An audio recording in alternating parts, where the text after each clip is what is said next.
means I'm being very, very ambitious and idealistic.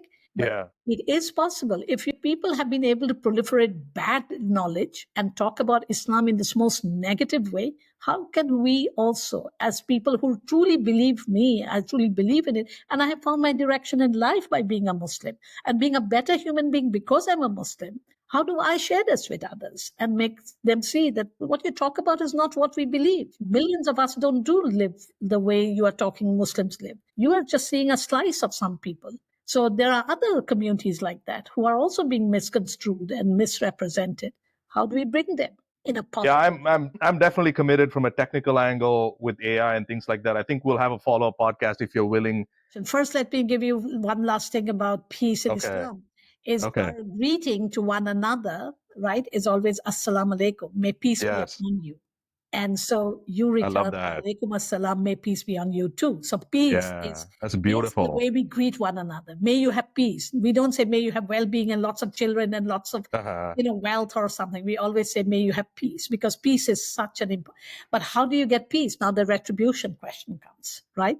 You get peace when you acceptance, submission, right? When you submit, you are no longer in a state of quandary or bewilderment or confusion and unpeace. You are in a state that somebody and something is, the creator is taking care of everything.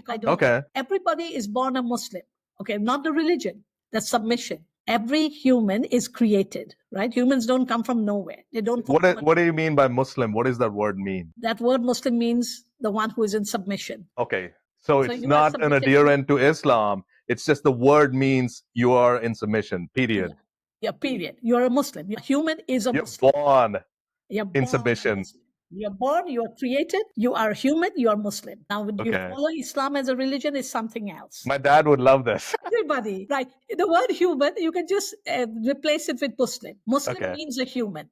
Human who is created, who is not self-created. At the moment, we have idea viruses being spread left and right by these gurujis, these babajis, and of course, all of them are in bed. We'll cut all of this out, by the way, before I put it out. But I want to know from your point of view, like, isn't that the fountainhead of bad ideas? A lot of like internal suffering. Like I was part of a cult for almost 18 years. I'm really ashamed to say. I mean, I learned a few. It was a meditation cult, and it was.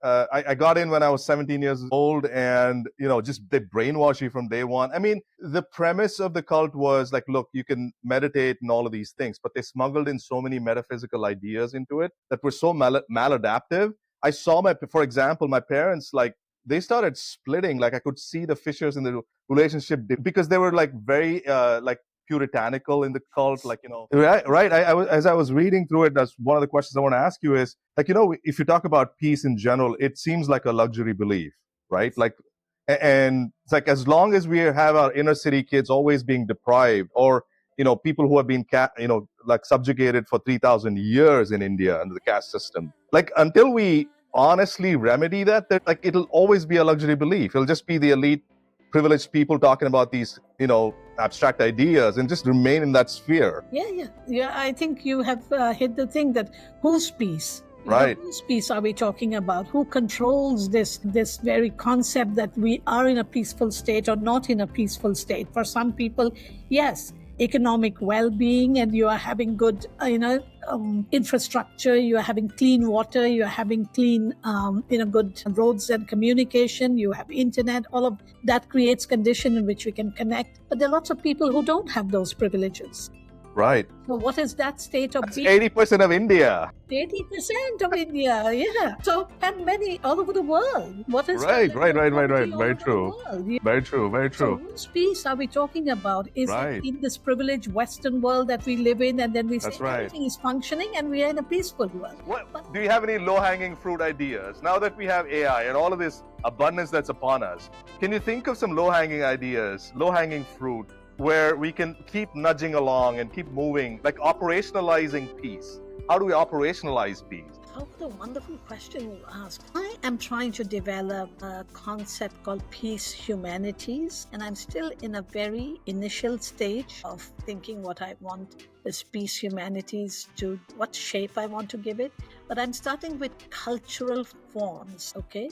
Different cultures of human beings generating their own concepts of peace, like shanti, insaniyat, conviviality, friendship. Those, I'm trying to think what is the index that we can create of these different kind of cultural ways that people have generated ideas, concepts, practical tools to create human peace, a humanity-centered peace. Right? And if AI can help me generate these classifications and the multiplicities of these concepts, I think will be a great cataloging that I can do. Because say, for example, some community in Andaman Nicobar Island has a term that there's the Santalese people who do not let anybody come in because they're scared that disease will come and they don't have the immunity, they will die, right? So for them, peace may be a very different thing. It's a lack of interaction, whereas for me, peace is interaction, right?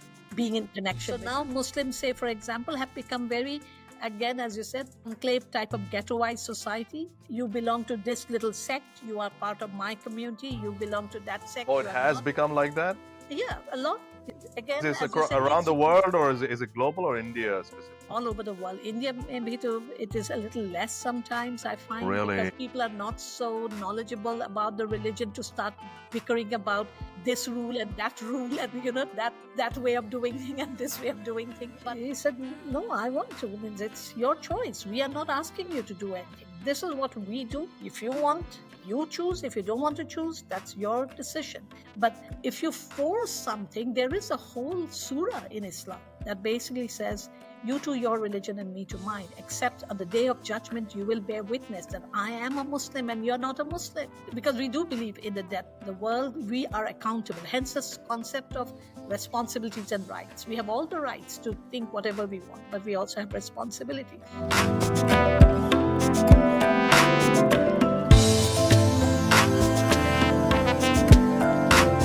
What is your personal definition of peace? My personal definition of peace? Yeah. It's a very large question you're asking. I've been thinking about this for the last 15 years or even longer than that, probably. Okay, good.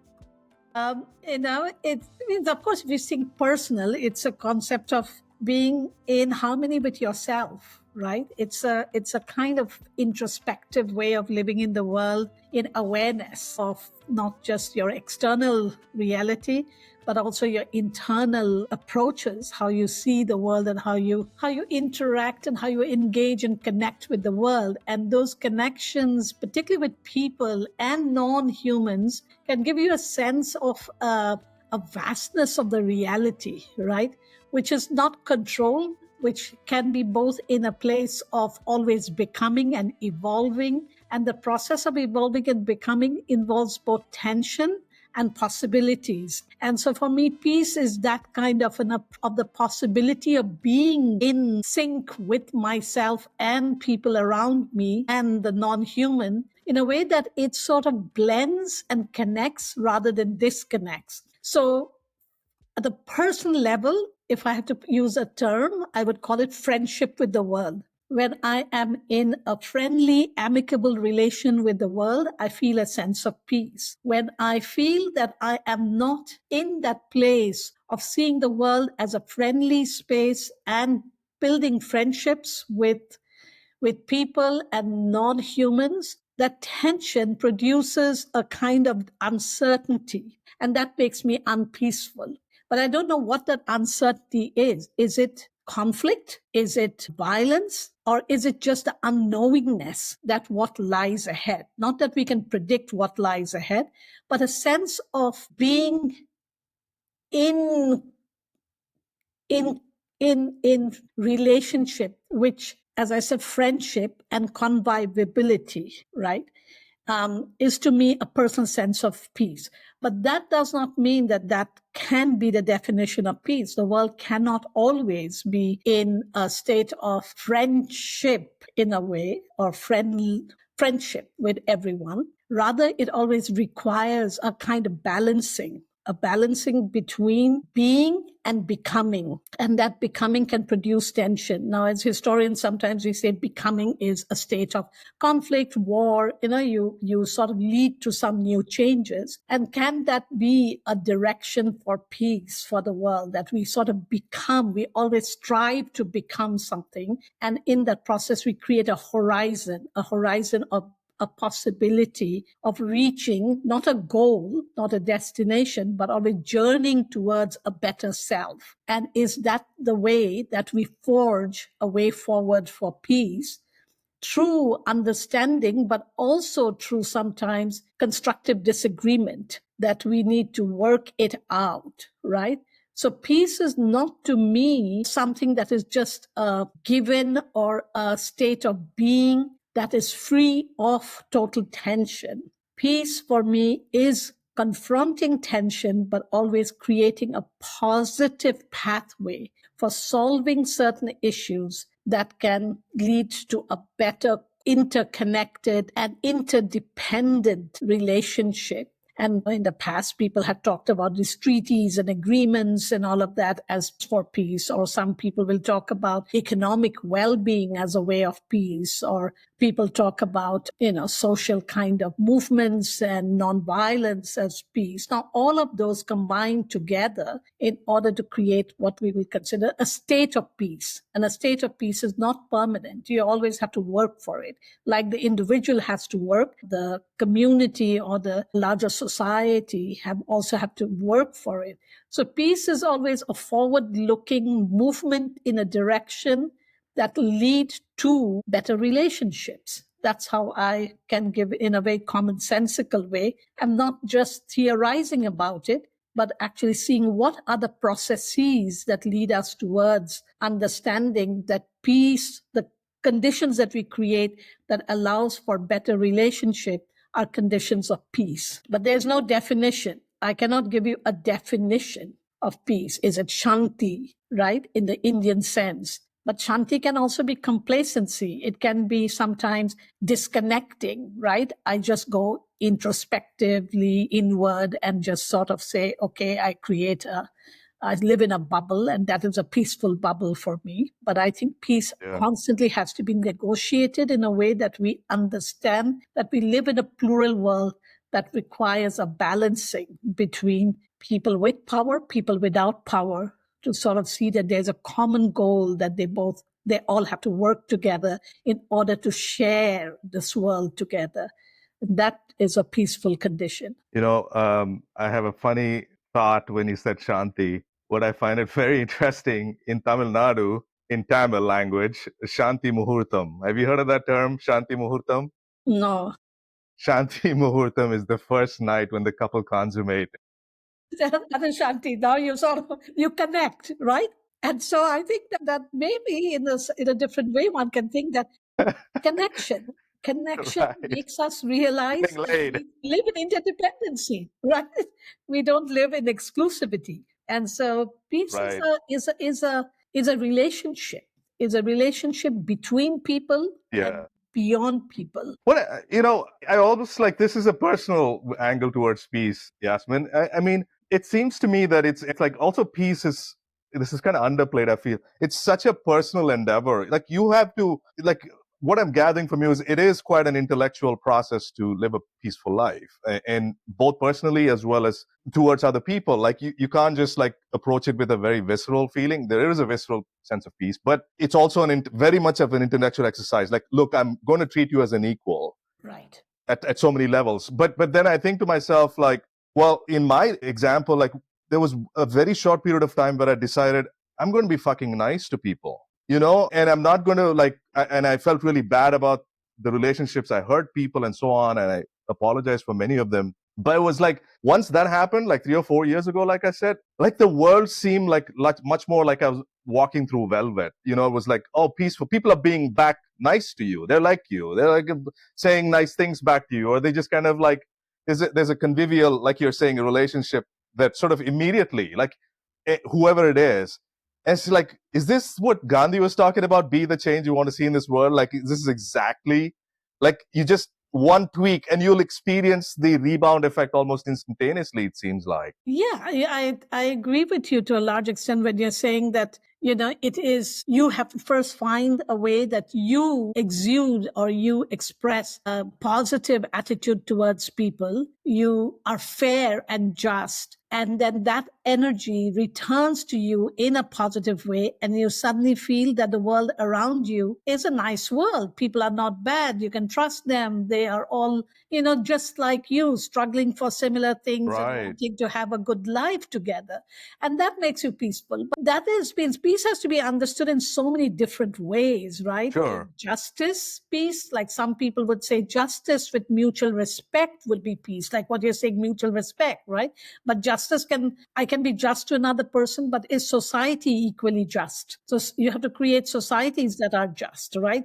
Then you said something about feeling good, walking on velvet, that emotional kind of balancing, that you create a tranquility for yourself, right? Mm-hmm. And then, of course, there are environments, there are structures, institutions, all of those play equally important roles. So it's a lot of things, but there's no fixed kind of, what I'm saying, that there's no fixed approach, but it is a horizon. Right? It is not just a destination that we say we'll arrive there and it'll be like that forever and ever. But it's an ongoing process. And I think I'm really interested in this ongoing process that different traditions and different philosophies and different institutions and different movements have made us aware. Like in India, we use the word Shanti.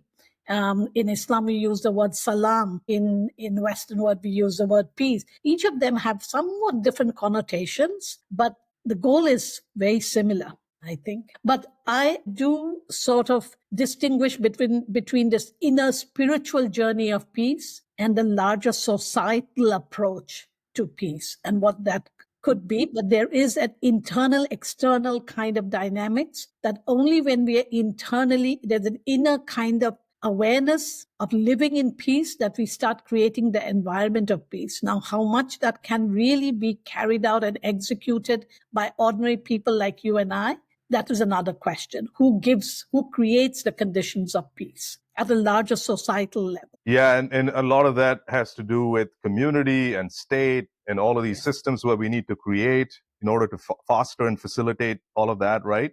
Right. I mean, institutions.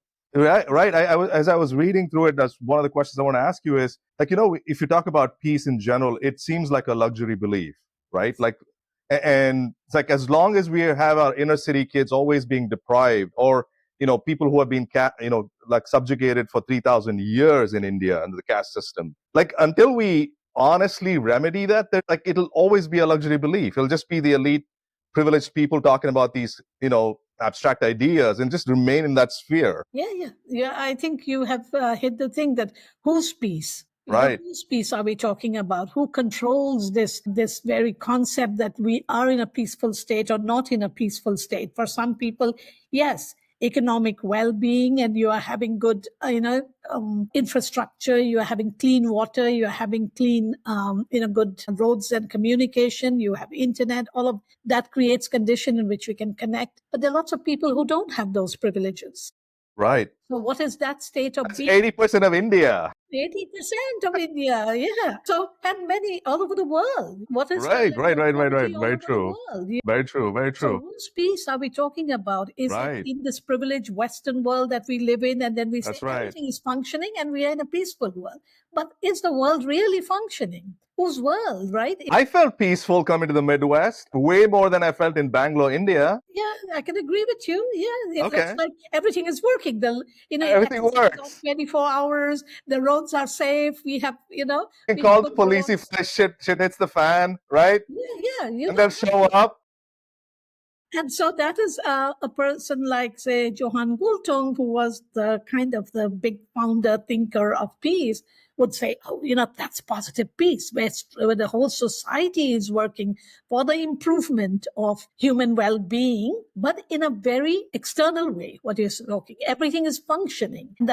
We are always in a state of war and a state of peace. They don't, So in some way, yes, we are in a very peaceful world, as you're saying, in the Midwest, or I live in Arizona, very peaceful world. But we also know that things around us are crumbling all over the world. So in a peace itself is very parceled out, right? Right. And we are not under attack, but the rest of the world feels that it is today with the tariff kind of. Fortunately, they feel that they're under attack, right? So we have different approaches to it. Western thinking is very different. What is peace sometimes? And you brought up Gandhi. Gandhi's approach was nonviolence, but is nonviolence really peace? I may not do harm you, but have I really created relationship with you, which I'm talking that you said the outcasts? Have we really created those relationships of equality where another person can feel that he or she is treated like a human being? For that person, that is peace. It's not just having a job. Is it like, I don't even think a lot of people are aware that that state exists. You know, like a lot of, like in my house, we had maids. I was this privileged asshole who we had maids in our house. And every maid that showed up after their work or whatever, they would sit straight on the ground with just reflexively. Like, what the fuck are you doing? Get on the sofa. Yeah. You know? Like, it's just brainwashed. You're bathed in that sort of like soup of bad ideas that for persisted in the Indian society for 3,000 years. Can you believe it? Yeah. But that is something coming from Assam where I did. We did not have that. Really? We do not have a caste-based community society. You never saw that growing up, is what you're saying. What you are talking about, I saw that in UP. I saw that in the rest of India when I went to college and things like that. But I've never seen people being treated as what we call achut, polluted people. There's nothing called polluted people in Assam because we do not have the strict caste structure. Hinduism does not function in that kind of caste structure in Assam. And likewise, Islam doesn't function like the way it functions in the rest of India. So I come from a society in which I had to learn, or I learned it through reading. I didn't experience it as a lived reality. There are differences. I'm not talking of not having hierarchy, and I'm not talking about a maid not sitting on the sofa. But why does the person not drink from the same glass, or doesn't sit on the sofa, or does not play with the children equally, or go to the same school? It's not caste. There it became questions of access, of some amount of wealth. Could you afford a good school? Could you go to a good boarding school or a good missionary school or a public school? Or would you go to a government school that had very, very little amenities and very little opportunities? So hierarchy was there, but not based on your birth condition. Which I think I started seeing in rest of India, that your birth condition put you in a certain category, and no matter how successful you were as an individual, you still remained outside the accepted society, right? Yeah. Like the struggle to go to temples, say, for example, in the rest of India. Is it that I never saw a problem? I saw pretty low caste people showing up at temples. I never thought, at least in Bangalore, again, this is Bangalore biased data, but I'm guessing in other parts of the state, rural areas and stuff, that's kind of enforced. You can't enter the temple because you belong to such and such a class of people or certain caste, right? Caste, yeah. And I know that Ambedkar had struggled very much on this question, right? Sure. Is it enough to let just people enter temples, or do we also create opportunities for them to fully realize their human potential, right? Is it? And allowing people to achieve their human potential makes them part of a society in which they contribute, and that contribution makes you a worthy citizen or a worthy member of the society, which in turn then creates a sense of, I'm okay, you are okay. I'm in a state of peace, and I see the world in a state of peace. But I can pray as much as I want, but if I'm not treated equally, I come back home feeling dejected, humiliated, small, right? And when I continuously feel small as a human being, how do I really rise up to see the world as an equal place and feel a sense of peace? It's very, very, peace is such a big concept, right? It has been politicized by war and violence. But it's much more than that. Yeah, and it's like, again, these are tangents I wanted to go into later on.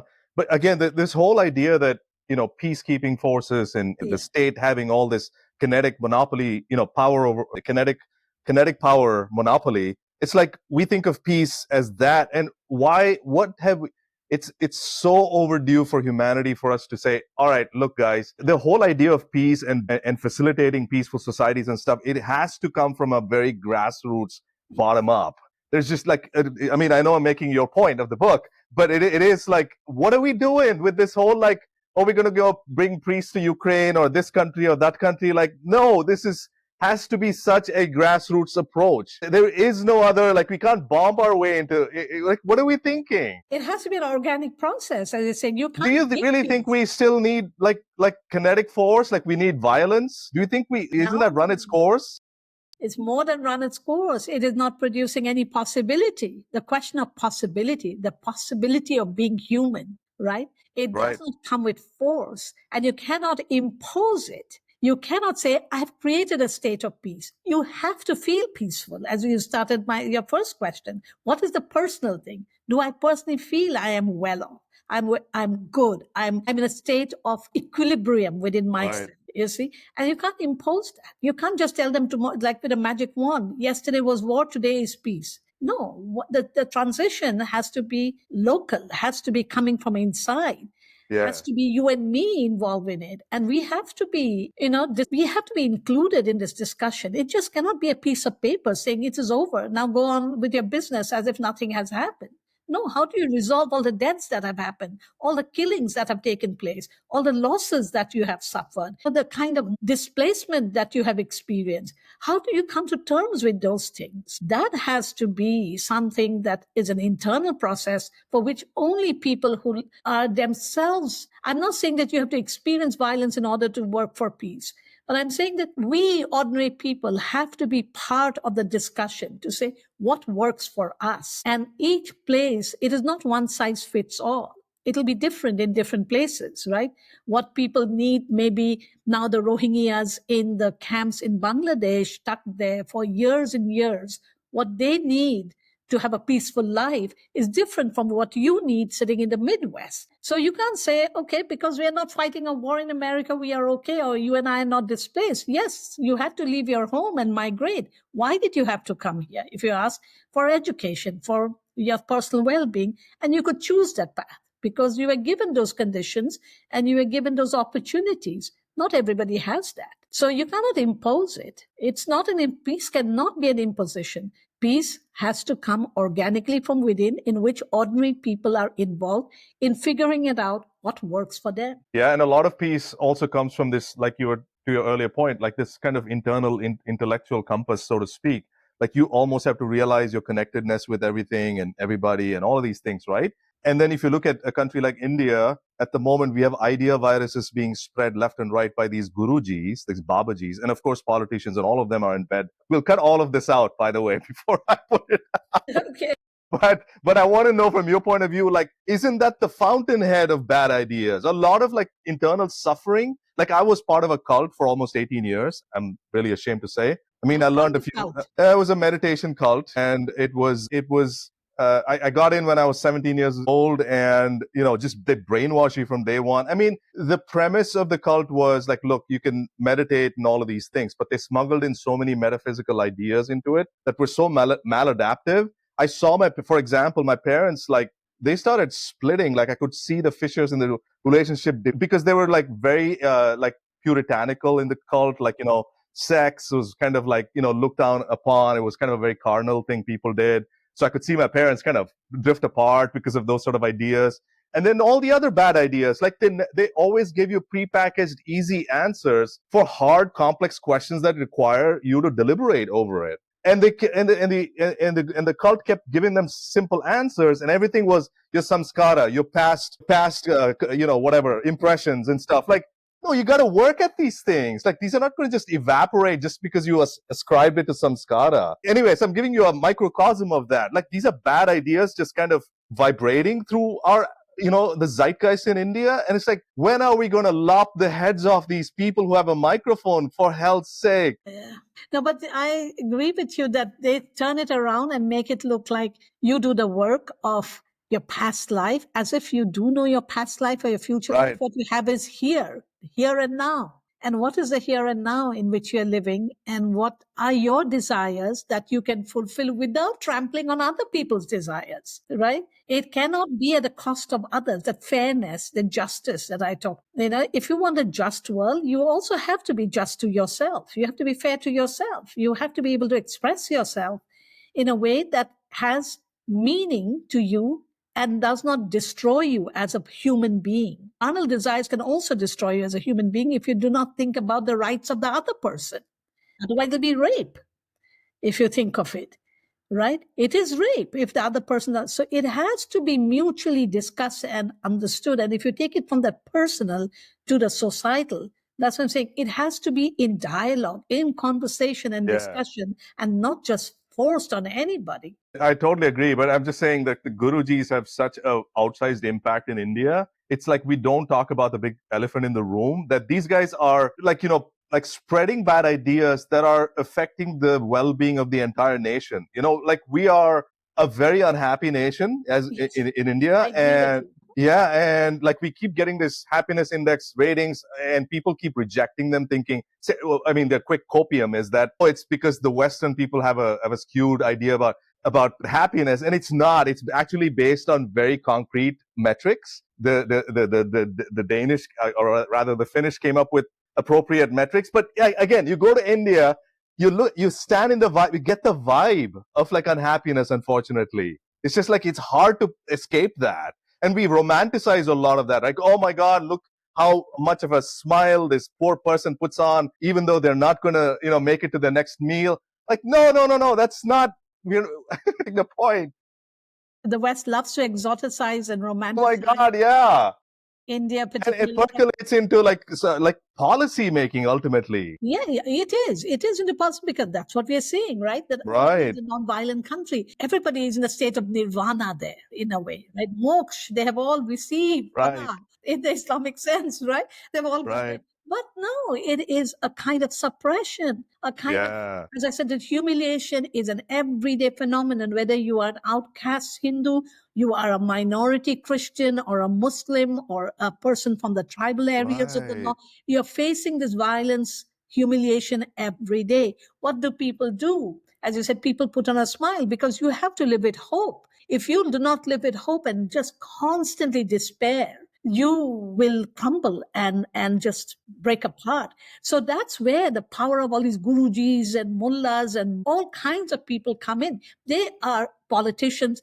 They're actually feeding off this resilience of people and then taking it and saying, your resilience, let's sort of now politicize it and let's sort of divide you up so that you can beat each other up and feel happy, as you said, that I am more powerful than you. I can beat you down. So my power makes me feel I'm part of a group of people who will control the destiny. But we don't. It is such a new addiction, power, political power. Yeah, no kidding. Into the everyday person, right? Everyday person, if you belong to this community or that community, can now exercise a certain kind of power over others. And by that token, the smallest, say, peon or that, as you said, maid, can feel a sense of well-being, that those people are lower than me. I can beat them up. And so I'm okay. But this culture of violence, of violating one another and hatred is, as you said, have made the whole country very unhappy because the tension is not a creative tension there, what I was talking about earlier. It's not a creative tension creating possibility. It is a tension that is making you bewildered and confused and angry, right? So tension does not mean it is destructive. Tension is also the possibility of something new. Thesis, antithesis, synthesis. There has to be a collision of things sometimes to produce new stuff, right? But that exchange has to produce something productive. In the case of India, we're not producing anything productive. We are producing hate. And hate is looking like it is a new tool for patriotism, which is not peace. Far from peace. It's the absolute opposite, I would think, of peace. That kind of, we can call it a tribal mentality almost, right? Of hating one another. My tribe, my people, my religion, my whatever, my, right? So this whole concept, India is a very nice, peaceful, non-violent place. Everybody is, living in harmony, pluralism is, I think, nostalgia. I'm not saying India didn't have it. India did have a sense of living. Even in the 90s, I felt a sense of like, I was just talking to my mom earlier this morning, like when we was growing up in Bangalore, I know this is Bangalore and cosmopolitan, but still how I've seen my parents like change over the last 20, 25, 30 years. Like we had Muslim tenants, Christian tenants in our house. Almost all my parents' friends were all Muslim or Christian or some mix of it and things like that. Of course, there was bigotry towards Muslims at the same time. but there's all of these things were happening. So it seemed like, even though you had these local minimas, like this awful thing, pockets of awful things, you still in the general trend. Remember Mile Sur Mera Tumhara, that amazing song? Like I keep watching it back, like nostalgically looking back at the 90s. Like, dude, we were putting the steps in the right direction. Of course it was choppy. Of course we had 1992 happen. Of course, all of this shit happened. We were still like stepping, and then last 10 years, like, oh my God, this has gone off the rails completely. And I don't know, sometimes I think when you go very high, you also fall very low. And I think if it is... You think that's what kind of happened a little bit? Like that, India was kind of heading towards some miracle story, and almost like we were almost getting along really well. Like, like everything was, we were developing very strongly a pan-Indian identity. And I love that pan-Indian identity. I love that. It's such a cool, like if you look at Cyrus Brocha, for example, I don't know if you've heard of Cyrus, but like he was one of the guys we grew up with watching in MTV and all that. Like it's a very different sensibility. It's so sweet. It's just like very intellectual, but sweet, but easygoing. Like, you accepted everything. And like I live in the Midwest. Like I love my Midwestern fraternity, but you can sense that like in India, there was a different kind of vibe. There was this kind of like generally, you can make fun of anybody and you could still have a good laugh at it. I mean, all my friends are like a manifestation of that. I feel like just multicultural, multi-religious, all of these things. Now it seems like so balkanized. It's like balkanized ways, the way of living. Like everybody has to kind of Loctite and further stratify ourselves and further stratify ourselves. It's not simply being unhappy and breaking up, right? Right. We didn't it's break gradual. up Yeah. our multicultural world because we had big disagreements. We broke up our multicultural world somehow with, and I don't know how, as you said, was it too much religious discourse in the public sphere? Was it political kind of shift? Economic. Yeah. What really broke up that relationship, and what is the role of even media, right? Films, as you're talking about, and music, as you're talking about, the entertainment world. How did that sort of create the fissures inside the country and inside the people? Forget the country. The country is multiple states, right? And each state has different languages, different communities, different cultures. But still, as you said, there was something called Pan-India, subcontinental Indian something identity that some people were more strongly attached, some people were less strongly attached to it. But that fissure and the fracturing that has been created lately in the last 10, 15 years, I would think, is not just making us unhappy.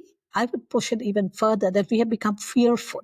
As you said, we have become balkanized, unclad societies who just sort of are hiding in a way. And the ones who are coming out in the public sphere and beating up others are suddenly feeling emboldened that just because I belong to this community or this particular caste group or whatever religious group, I can now act out my power, because otherwise I don't have any power except when I'm in this herd mentality. And so I behave in this kind of, I go amok and I start attacking others. And that gives me a sense of well-being. But the opposite thing is then the people who are being attacked or the environment that is under attack. Fear is just reigning. People are extremely afraid. They're self-censoring. They don't talk about issues. So what would it lead to? I would think it will lead to a massive societal trauma. A trauma. It already is. It already is in so many ways. But it cannot be a shared trauma. We can't share because we're scared of one another. We fear one another. So we don't share. We don't even talk it out. Yeah. No. So we'll be psychologically a basket case. India, with 20 years, we may have a lot of wealth, because suddenly India's growth rate is very high, GDP. Well, it's not even like that's a topic I want to bring up. It's like, don't you think one of the points you make in a book, once you have like, or maybe you didn't, this was the conclusion I came up with. If the state is doing such a poor job of growing the pie and creating economic opportunities, they're doing such a poor job. This only creates more competition in society and not cooperation. And it's like we're just fanning that flame with just unemployment and just lack of things and all of that stuff. So all you're like constantly looking at each other with just this eye of suspicion, not just between Hindus and Muslims, within every community. It's just like everything is a competition. It's not enough to go around. But then I believe that not all gloom and doom. Like with AI and abundance, I'm absolutely like, I will go to bat for that viewpoint that AI is going to create this absolute economic abundance and a lot of abundance in a variety of plurality of fields, we can finally now, if I have the ability to create the same amount of economic good for myself because I have the power with AI, I think we can equalize all of these things out. Like that whole thing will eventually melt. I know I'm being too idealistic, but I think we have an opportunity at our doorstep. We can utilize this technology to sort of like equalize some of those things. I want to know that. How would you think AI will give a certain level of equality, and the competition that you're saying will not be so cannibalistic, but will be more cooperative or equalizing? How can you help me understand that? Because I'm really curious. Yeah, absolutely. And I love that you asked me that question. So imagine, like, this is the premise of AI. It's that the cost of intelligence has dropped to virtually zero. Okay. That is the central like theme of the whole evolving technology. That is the actual point. That is the punchline. What does that mean? So now we have ChatGPT, we have Claude, all of these LLMs doing a lot of things. And you've seen my product, podcastbots.ai. It does a lot of back end work. In fact, I'm working with you on a separate project and so on. But the point is that the cost of intelligence goes down to that level. On one level, you have these chatbots that help you do a variety of different things. Me not having the ability to build a website or build an AI company now have the ability to do that because I can prompt it with natural language, which means that I'm talking to this entity and creating value by talking to this entity. That's how I do it. Okay. So imagine in a sense, if you abstract out the idea there, it is, I get what I want. I ask for something to get what I want and I get it. Okay. Now you talk about the material world, the physical world. How are we going to create abundance in that world? Now we're creating robots. So for example, Optimus is one. Another one is called Figure AI. These are all companies in Silicon Valley, heavy on the whole like humanoid, automation side of things. It is the state of the art is in such a state right now where these things are able to autonomously pick and place things and stuff like that. This is only growing. The technology is only growing. This is the worst it's ever going to be. In about a year, 2 years, it's going to compound. This intelligence compounds. It has the ability to discern. It already it passed the Turing test. I don't know if you heard of that. The latest LLMs already passed the Turing test. This is the punchline. Nobody's talking. The Turing test. The Turing test, if you're not familiar with that, it's a test. It's the classic proverbial assessment of consciousness. Has the machine gained consciousness? That is the Turing test, and it passed the Turing test. But I didn't know it's Turing. Yes, I think this week or the previous week they did the test, and it passed it with 73% accuracy or something like that. Like mainly showing that it has somewhat of a semblance of human consciousness, which is very, very mind blowing to me. We aren't. Yeah, it is scary too. We're not talking about it enough. Anyway, coming back to the physical realm, now these robots can talk to each other. So in an instant, they all get software updates. So one computer, one robot understands how to do a very intricate task, let's say. Okay, so it's putting together some equipment, it's putting this and walking there and doing that. Now it has the ability to transmit that to the rest of the fleet, the family of robots, with the same amount of knowledge. So think about that in the material realm. How does that manifest? If, for example, in Bangalore, India, I want to build a car company that creates cars for cheap for my local people, now I have the knowledge, now I have the physical actuation layer. Somebody in Detroit transmits up their knowledge into this cloud. The same knowledge gets into the robot in India. Boom, you've got a car company that's building cars, that's building abundance, in other words. That's a simple example, but I think I should illustrate to you what I mean by that. What you're saying, that the shareability, the kind of exchange of now information, and not just information, but the capacity to analyze that information and produce something. Contextualize it. Yeah. Is pretty high, caliber kind of work. But again, accessibility will come with it, right? We have to engineer it. I'm with you on the fact that it has to be engineered in a direction which it is profitable and brings about abundance for everybody and not just the elite few. It's not just the elite, yeah. So how do you get to that point? Because when we were also talking about the more philosophical concept of peace, we sort of said institutions cannot really deliver peace. Institutions can create conditions for peace. They can create good school, hospitals, good education system, making the legal system more just, or arranging better trade policies, not sort of selling weapons of mass destruction, all kinds of stuff the institutions like states and other kinds of corporations can do. But it has to be owned by the people. Otherwise, people are always receivers. And when you are a receiver, they can also take it away from you whenever they feel like it. So likewise with your AI, if they sort of shut the doors of access and only certain kind of people going to certain institutions will have access because they are connected, they have the infrastructure to connect to very sophisticated systems, people who are in the periphery will never have. So the structures of differences will remain in place and perhaps the gaps will even widen. So how do we close these gaps? We have to will our way into that future for sure. Yeah. And also, how do we, as you said, these gurus and others who will keep using their language of divisiveness and destruction of communities, how do you bring them into counter that? So there's so many components, as you're saying. Even the robot, when he's working, is working with multiple components, then pulling together, whatever, and then transmitting that message. And the next robot doesn't have to do it. He already has that knowledge. He can now implement it and goes on. So likewise with human society, everything has to work in sync. If it's not in sync, if they are only in bits and pieces and they're all disparate, how do we make sure that this abundance is a shared abundance and not a privilege of a few? I would almost like put the responsibility entirely on your shoulder. People like yourself, Yasmin, is that I think even from an intellectual standpoint, please continue to be who you are, be the beacons of all of these great ideas and just kind of enlightening society in general and talking about these ideas. It has to be more deliberate. It has to be more like we ought to will ourselves. We can will ourselves into this. I think the threshold for this technology to percolate into every corner is much lower than the other technologies in the past. Partially because in the past, you had hardware costs and scalability was not a real thing. Now,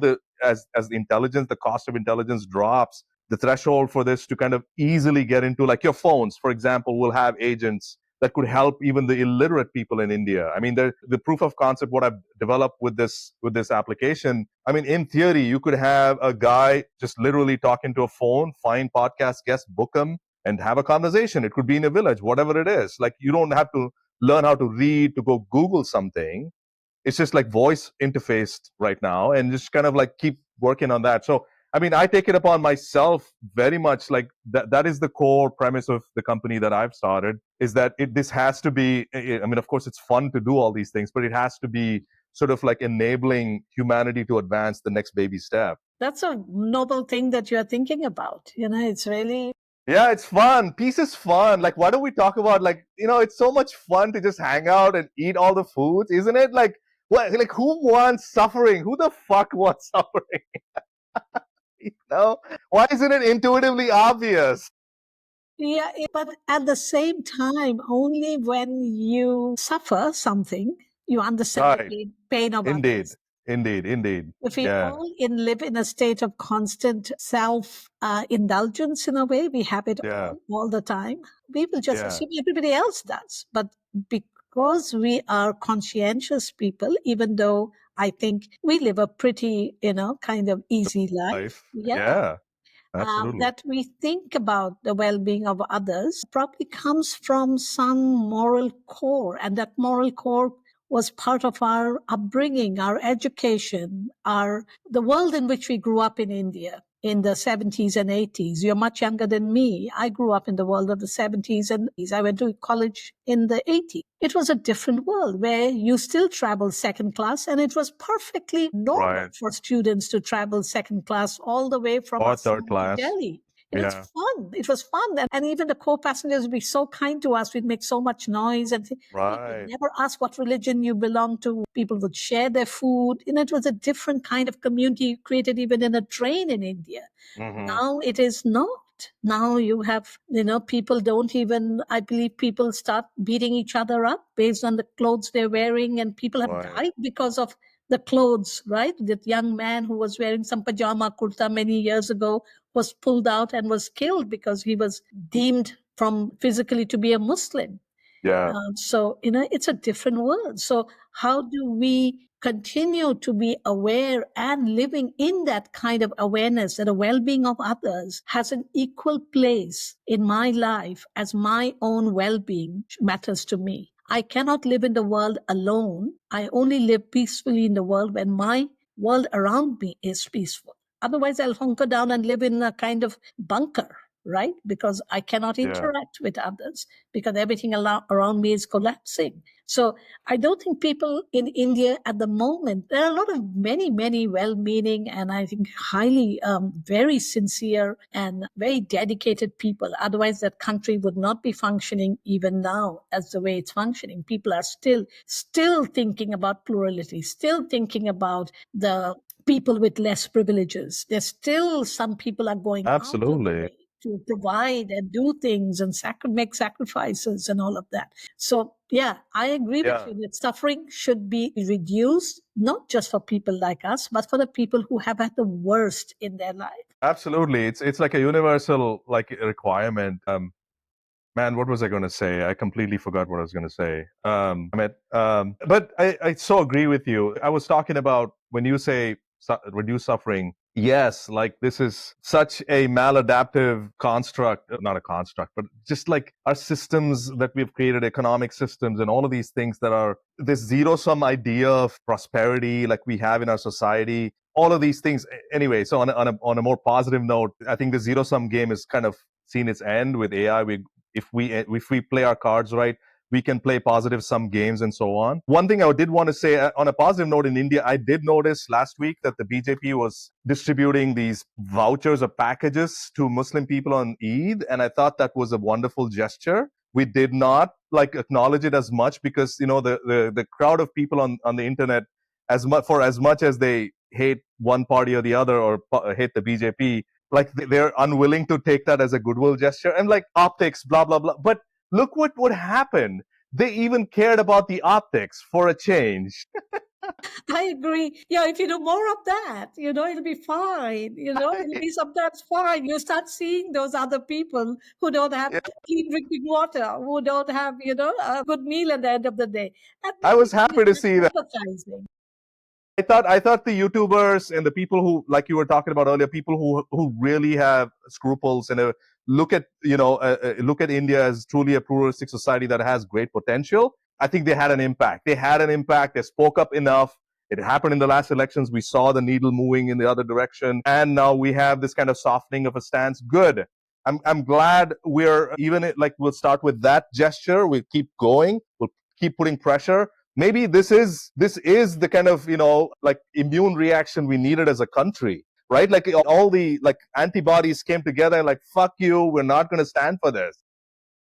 Maybe, as I said, only when you start doing those things, like as I said, small gestures, you start empathizing. And empathy is very important for peace. Empathy, I have to not only see Rajiv just like me, who speaks like me, who similar, we can connect. But I have to have empathy, right? Can you educate me on, like, I've always had this intuition, maybe you can help me, indulge me on this. To what extent does Islam or the religion that you practice emphasize peace, and what is your knowledge about the whole idea of peace? Like, what are its intellectual roots and what is the legacy and heritage of peace in Islam?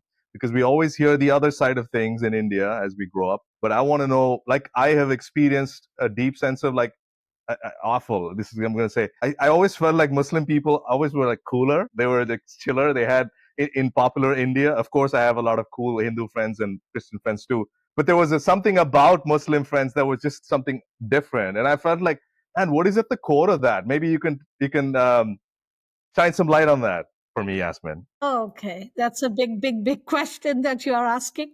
First, I'm a Muslim. I was raised a Muslim, but I grew up in Assam, where Islam is a little different, I find, compared to other parts of India. The kind of Islam that we practice, it's really Islam that is simple, I would say. Simple Islam in which we pray, we fast, we keep the 5 pillars of Islam, but we are not very conscious of, say, things like learning Arabic and following those things that some people would say is almost required, like hijab and the veiling, or men wearing pajama kurta. I mean, there's not what I'm trying to say, there's not an external expression of being Muslim in Assam very much, but you're very much a Muslim who lives in kind of harmony with others, which to me is truly the Islamic prophetic tradition, a plurality. The word Islam means submission,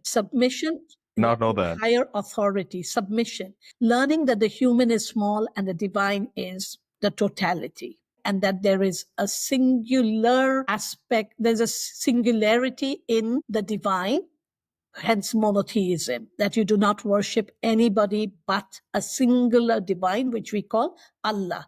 Allah is not an Arabic word that came with Islam. The term was there before Islam came into being. But in the pre-Islamic period, Allah was seen as a distant God, and then there were interceding kind of deities who you go to pray, and then they would intercede on your behalf to the divine Allah. Now, Islam took away those intercessions, those intermediaries, and said human and divine are in a relationship of let's say, ishq, of love, okay? And when you love, you surrender, you submit, and you submit to the divine, the will of the divine in your human life. So Islam's very core is submission. But that submission is not out of fear.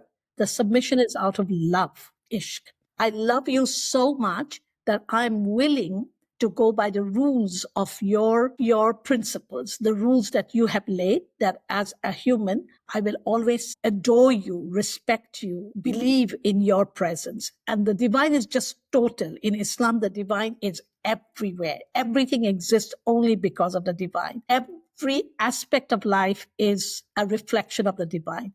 But the divine, Allah, also has certain attributes. And two of the most famous attributes is Rahman and Rahim. Rahman Rahim comes as glorious and the ever merciful, who's always merciful, right? So submission and mercy, you submit and God is always merciful to you. So that is a relationship of a bonding that is happening, that he's always kind to you, he's always generous, he's always merciful, forgiving, welcoming you, always saying, come to me, come to me, come to me, because I love you, right? And because he's Rahim, he'll also forgive you for everything. So those attributes are very important. And then God is also described has other 99 names, by the 99 names that you can describe God, the most generous, the most beautiful, the most intellectually developed, he's the intellect, he's the most perfect being. The perfect being on earth that has created. And man is not a reflection of that, but man has been created to understand that relationship. So salam, Islam is the thing. Salam, the root salam, it comes from the root word salam, Islam. Salam means peace. So once you surrender, you are in peace. That shanti that I was talking about, right? You surrendered. You have completely accepted that there's somebody taking care of me. All I need to do is keep this relationship always active. You have no more fear. So you are in peace, salam. You have reached a state of peace and you are living in peace with the rest of the world, which is harmony. So the inner peace and the submission, creating outer peace, are very important, right? So it's a very comprehensive kind of in that way, right? That being a Muslim means in submission, being in submission means being in peace. I'm making it very simple, right?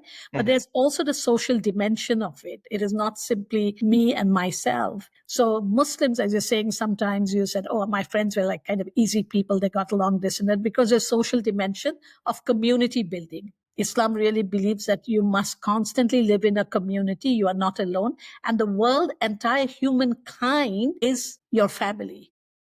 Regardless of whatever their beliefs are. Regardless, as long, and the idea is to ask people to come towards the relationship to the singular divine. So the humankind is created by God. In order for humankind to create relationship with God, every prophet, because in Islam there are 124,000 prophets who were sent. Not all of them are named in the Quran. I forget how many, 14 or 17 of them are actually named. But what about the other prophets? So who are the other prophets? We don't know. And each prophet had brought that message of divine relationship with humankind. People have moved away. In Islam, we would say that people have lost that connection, the bridge they broke. And because they broke that relationship, they are now in a disarray, right? Wandering around without knowing, and they need to come back to that path. So there is the social dimension that you bring people back to that path. So community building is very important. So now Muslims, say, for example, have become very, again, as you said, enclave type of ghettoized society. You belong to this little sect. You are part of my community. You belong to that sect. Oh, it has become like that? Yeah, a lot. Again, is this around the world, or is it global, or India specific? All over the world. India, maybe it is a little less sometimes, I find, really? Because people are not so knowledgeable about the religion to start bickering about this rule and that rule and, you know, that way of doing things and this way of doing things. But it's better to be ignorant. Huh? It's better to be ignorant, it sounds sometimes. But yeah, the social dimension is very interesting how it changed, because the first document that the Prophet Muhammad had created with a variety of different communities was in Medina, what we call today Medina. It had a different name. It was known as Yathrib in his time. It was, Medina means a city. Like when you say this, the city, it became the city. And why did it become the city? Because it brought a variety of people together to live in a communal harmony. So Jews and non-Muslims and Muslims signed a document that the Prophet had created, known as the Document of Medina, 622 AD, where people were all given equal rights and responsibilities. It was not like today, just human rights. You just have rights and you have no duties, but there were duties that one would look out for the other. So the idea was there'll be shared responsibility and equal rights. But that covenant, or that document, that covenant was over time broken by different groups of people, and it led to the schisms. But in that document, the original document, all of humankind is referred to as Ummah. The Ummah means the humankind, that all of you are in this relationship with one another to look out for your duties towards one another, which then gives you the rights to enjoy. If you don't fulfill responsibilities, you cannot have rights, right? So that social cohesion was created, which, as I said, as societies developed and tensions grew in a negative way, schisms happened and it broke down. The Jews went away, the pagans, the Muslims, they all got this way. The Christians, they were all part of that covenant, right? But Islam also has, despite all of that, it has a global vision of a single family. Despite the schisms that are historical, the philosophical idea is still there, that humankind is one family and it must live in peaceful coexistence. And peaceful coexistence can happen only when I do not force my religion on you. In Islam, it says very clearly, there's no force in religion. Really? Is it so? Why is it so popular? Like, is it just like misinformation floating around because of WhatsApp University, that there's this notion that Muslim people will not rest until the last person is converted? I don't know, but you can convert. I can convert you, say, for example. By the sword too. By the sword too. Is a convert, right? My husband is a convert, or what we call. Okay. Everybody is born a Muslim. Okay, not the religion, the submission. Every human is created, right? Humans don't come from nowhere. They don't. What do you mean by Muslim? What does that word mean? That word Muslim means the one who is in submission. Okay. So it's not an adherent to Islam. It's just the word means you are in submission, period. Yeah, period. You're a Muslim. A human is a Muslim. You're born in submission. You're born, you are created, you are human, you are Muslim. Now, when you follow Islam as a religion, is something else. My dad would love this. Everybody, right? The word human, you can just replace it with Muslim. Muslim means a human. Okay. Human who is created, who is not self-created, is created by something, and that something is God, right? In Islam. It's not falling from some tree. But absolutely, again, very interestingly, Islam believes in evolution. Right? Okay. The Quran talks of evolution. And so talks a lot about, custodian of the earth, that you must be a good custodian of the earth because humans are evolving. So when you ask that conversion thing, but you cannot force, you can tell a person, right, that this is what Islam is. I believe in the oneness of God.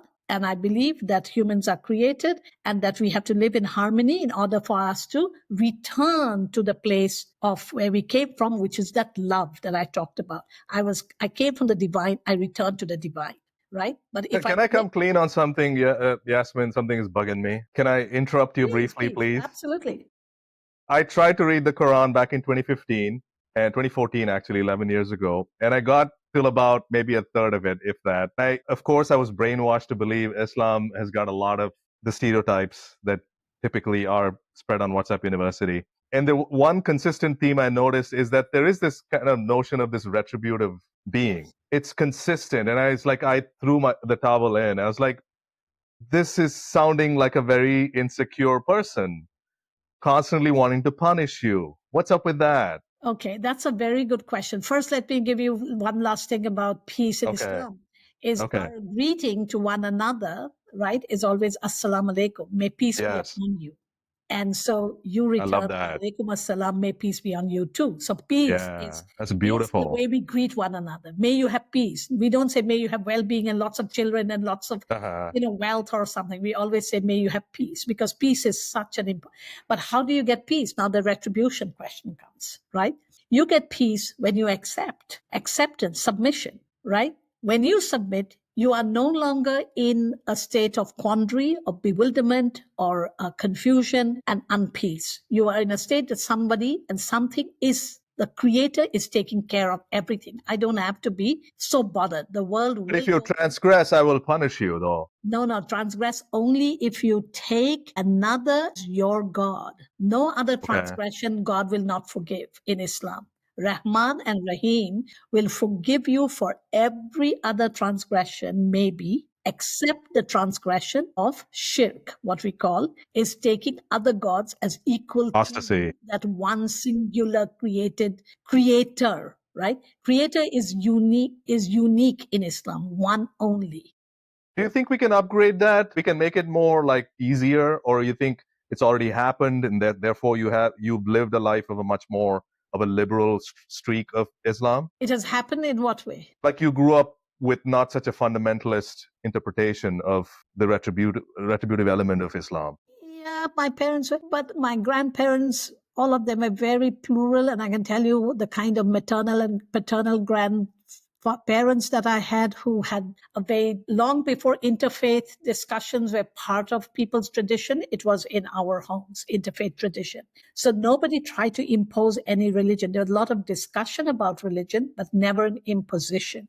Right? But most Muslims, I can tell you 100% of people who follow Islam, no, I'm not saying 100% Muslims, but who follow Islam in its core would tell you this, that God is ever forgiving, except the retribution of taking other gods as equal to him. Hence the intercessor and the intermediary God, the intercession was removed, right? Which was there. Even the Kaaba was full of all the idols that we call, but the idols were not like nobody. They were also important saints and this and that, right? Sure. So, but people saw those saints, they saw those magic power or whatever as the being that we go to, and that being will then go to God and tell God, look, your so-and-so disciple, so-and-so devotee is a good guy, good man, good woman, forgiver. Islam took that away and said, you have direct relationship. You don't have to have anybody in between. You just have this conversation with God and God will forgive you.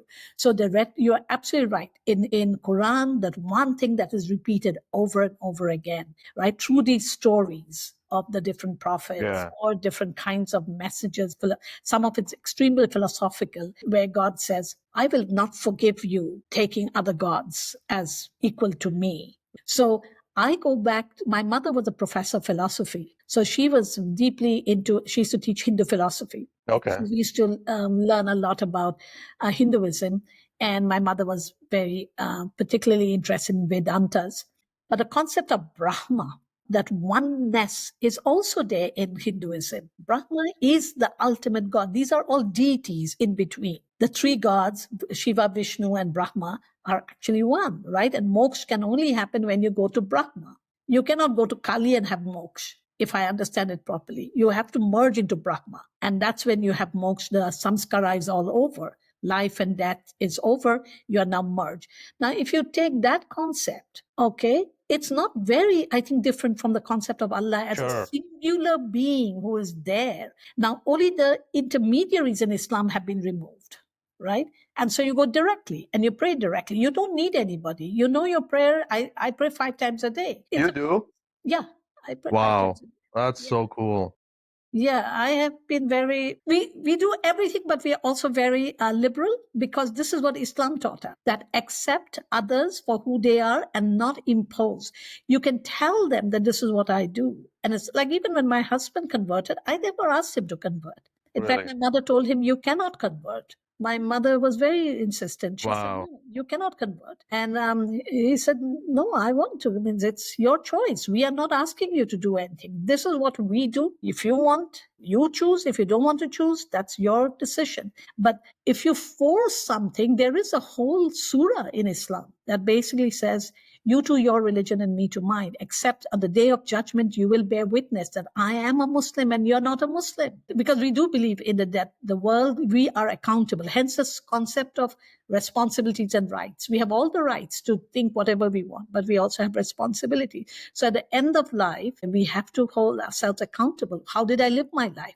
Was I fair to people? Was I just? Was I unjust? Was I mean? Those may be forgiven sometimes, because we are human after all. But God, as you're saying, the retribution comes only if you take a partner with me.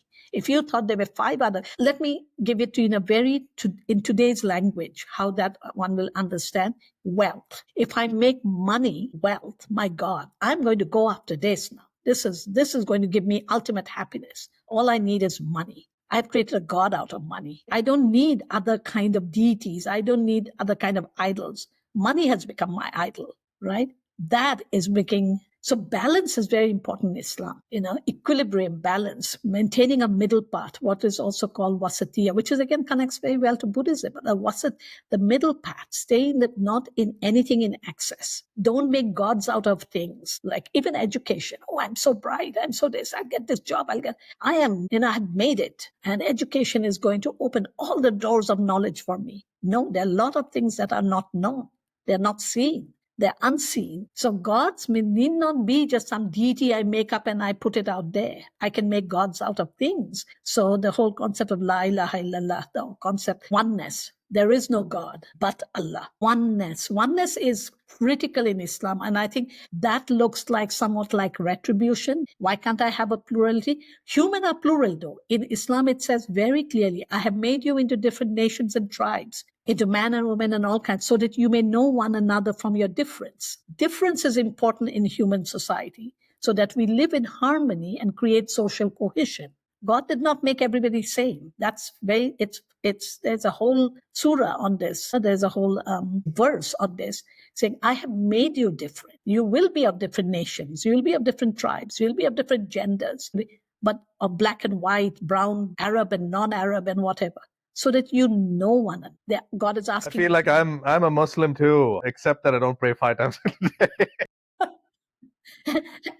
And maybe you believe in the my dad would love this even more. No, but I mean, a lot of what you're saying makes so much sense. It's not debatable. Like none of this is like, I'm just not going to push back on these ideas. These are wonderful ideas. I mean, I say ideas. Of course, Islam, it's taken as a more real sacrament, and it's come from the word of God. But for folks who are on the outside looking in, it seems like, man, all of this is kind of like just, it checks out logically, rationally, from a humanistic standpoint. It checks out in all aspects. Like there, and it seems like, I mean, I'm probably stating the obvious to you. It seems like we've allowed people who are so self-interested in whatever they're doing, and people who have the loudest microphones, to kind of poison the river, so to speak. I so agree with you. And that's sometimes my frustration. As you said, Islam is probably the most humanistic religion. I went to a Catholic convent, right? So I have deep. Me too. Yeah. My missionary nuns who taught me. Absolutely.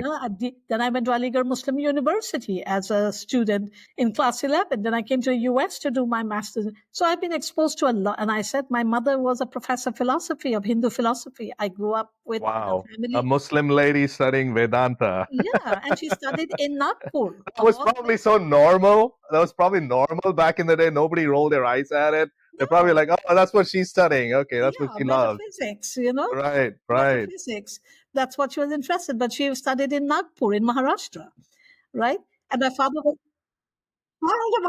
RSS. Can you believe it? And my father was a professor of biochemistry. So, My maternal grandfather was a judge, and we had all kinds of like interfaith discussion. So his closest friend was a man called Mr. Comfort. I still remember Mr. Comfort. Mr. Comfort, who had traveled to Bethlehem as we were kids. I still remember, used to bring all those pictures, And then there was Mr. Banerjee Babu, who was a Kali worshipper and used to come every evening to meet my grandfather.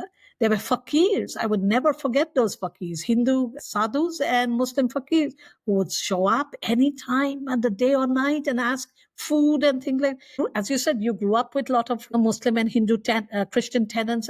I grew up with all these very esoteric kind of stuff. It was never a question, but it also never shook me. As a Muslim, I respected everybody and they respected us. That mutual respect, I think, comes from, I sincerely believe truly religious people understand other people's religion better. Do not have that same... I'm not a religious guy. I respect, I love my fellow human beings. That comes from your liberal approach, your secular liberal approach. Yeah, you can get at it from different angles. Yeah. People who are fighting over religion are not religious, I sometimes think. Yeah. They don't get the point. They don't get the point. They get the power, but they don't get the point that this is a journey towards something beautiful. Yeah. That's important. This is supposed to help us, man, not make us suffer, dude. No.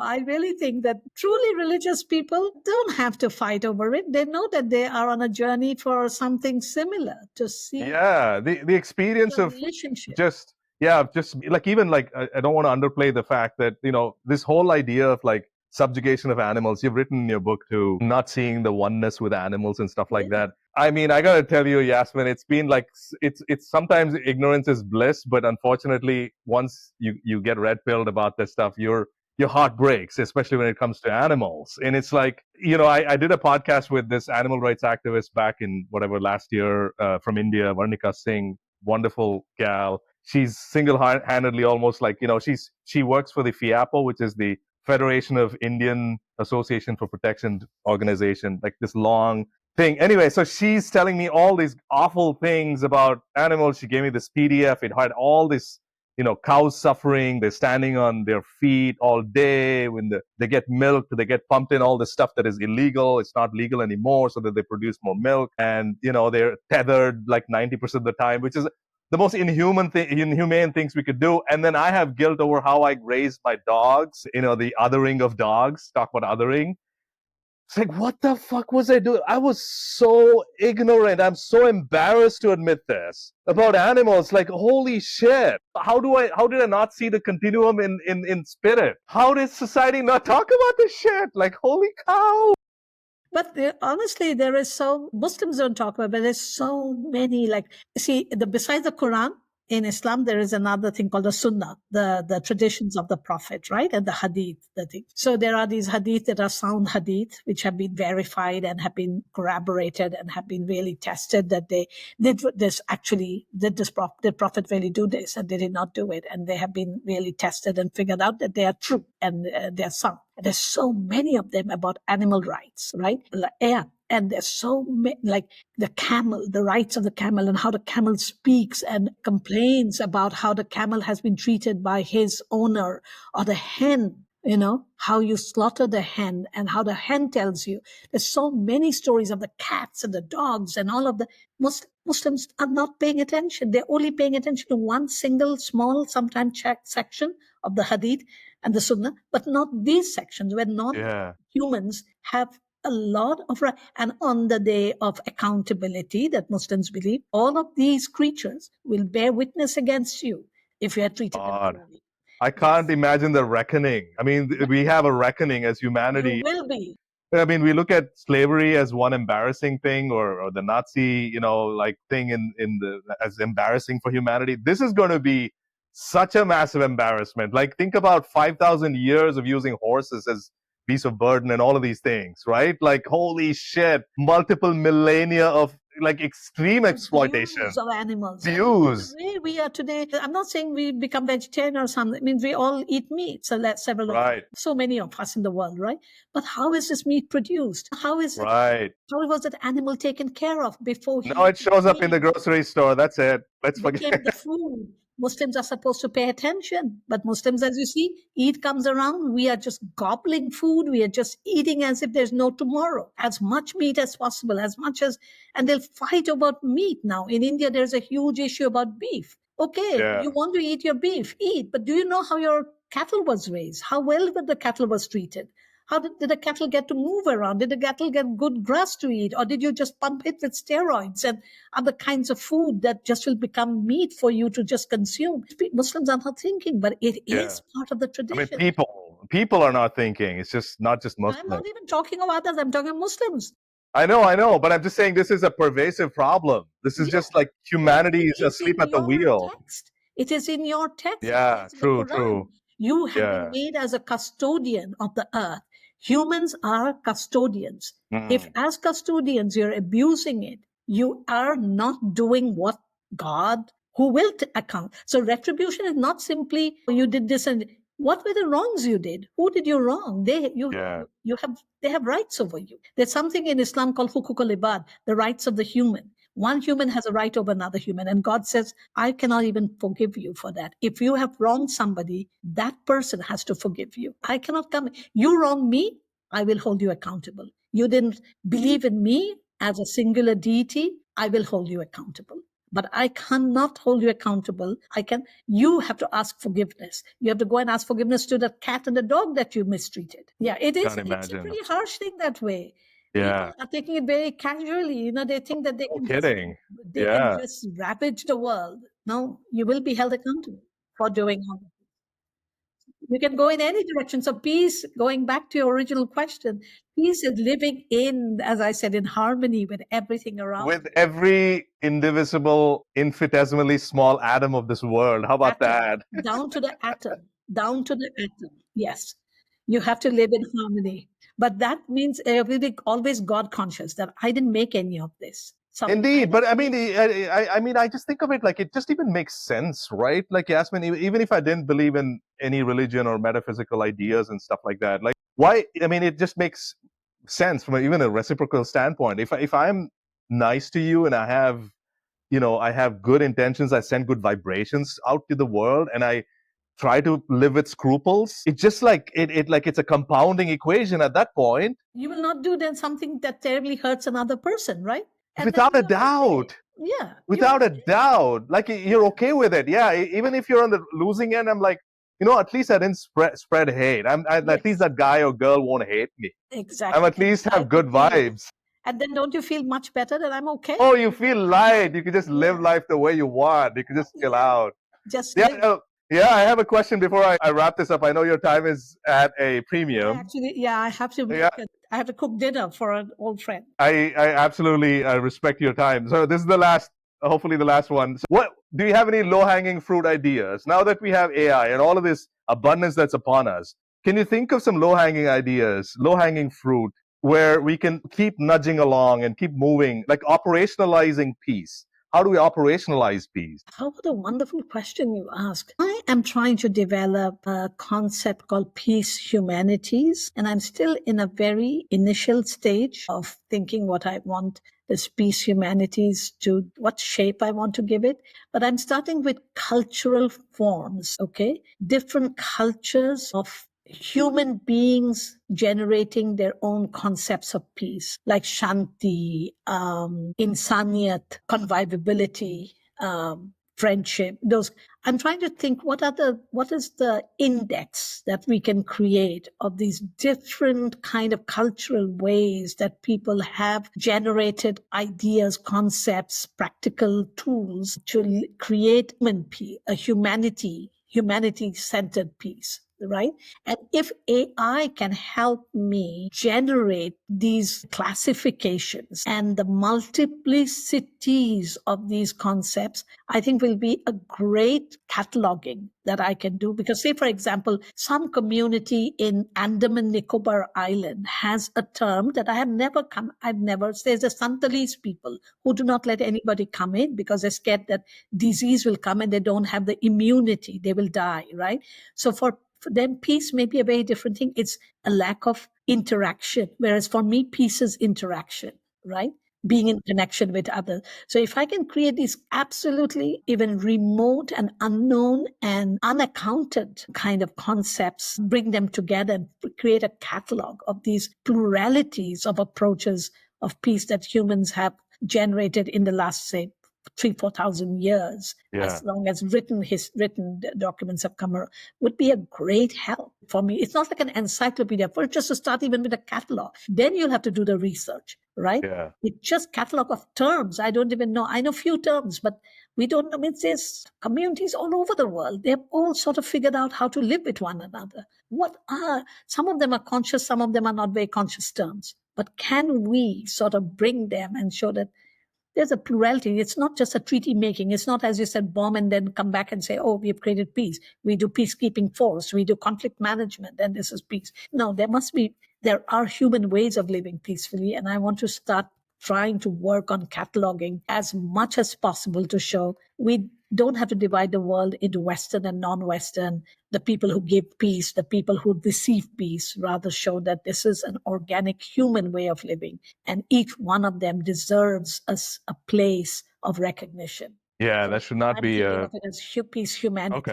Okay. So it's a bigger thing I'm thinking, but I don't know where to even start looking. I know some concepts and I've started cataloging, but I am sure there are as many communities are there in the world, there are ways of thinking about peace. Yeah, thank you for saying that, because I was actually thinking about this last night, oddly enough. What is the way we could potentially operationalize peace and all of these things? And it feels like AI could play a big part in it. Now that we have, I don't know, I haven't put a physical manifestation of this, but we need an ambient source of vibration that spreads all these peaceful ideas. These peace, almost like, if you bring it out to the most atomic level, it's like, can we have more cultural exchange sessions in the week? Now that we are not going to all be working 40 hours, if AI abundance happens upon us, we're not going to be all working 40 hours a week. Now we can spend some time, actually go community building. We can go hang out and just enjoy each other's company or help each other out in the communities that don't have it and so on.